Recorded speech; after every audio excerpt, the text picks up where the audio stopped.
Coco, it's almost Christmas Eve. Let's read a Christmas book. The Night Before Christmas.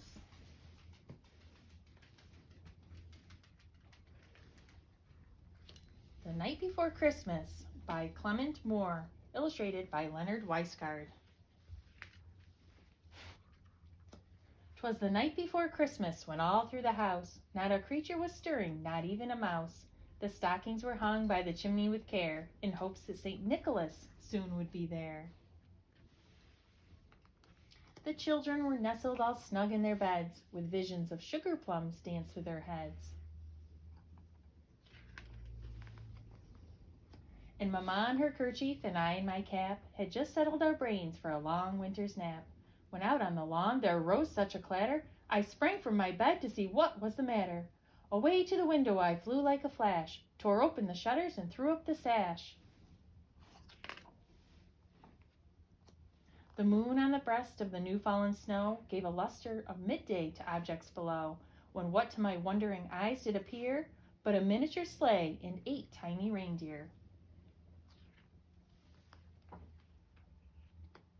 With an old driver so lively and quick, I knew in a moment it must be St. Nick. More rapid than eagles his courses they came, and he whistled and shouted and called them by name.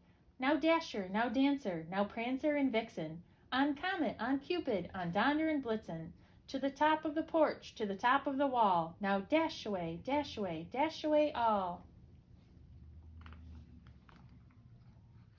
As leaves that before the wild hurricane fly, when they meet with an obstacle, mount to the sky, so up to the housetop the courses they flew, with the sleigh full of toys and St. Nicholas too. And then in a twinkling I heard on the roof the prancing and pawing of each little hoof.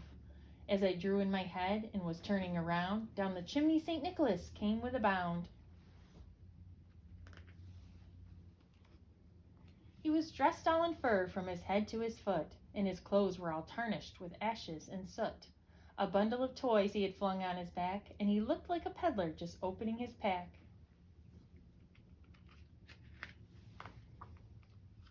His eyes, how they twinkled, his dimples, how merry. His cheeks were like roses, his nose like a cherry. His droll little mouth was drawn up like a bow, and the beard on his chin was as white as the snow. The stump of his pipe he held tight in his teeth, and the smoke it encircled his head like a wreath. He had a broad face and a round little belly that shook when he laughed like a bowl full of jelly.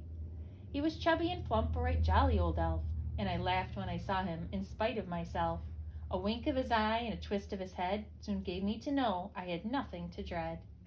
He spoke not a word, but went straight to his work, and filled all the stockings, then turned with a jerk, and laying his finger aside of his nose, and giving a nod, up the chimney he rose. He sprang to his sleigh, to his team gave a whistle, and away they all flew like the down of a thistle.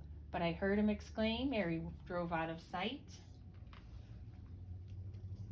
"Happy Christmas to all, and to all a good night." Merry Christmas!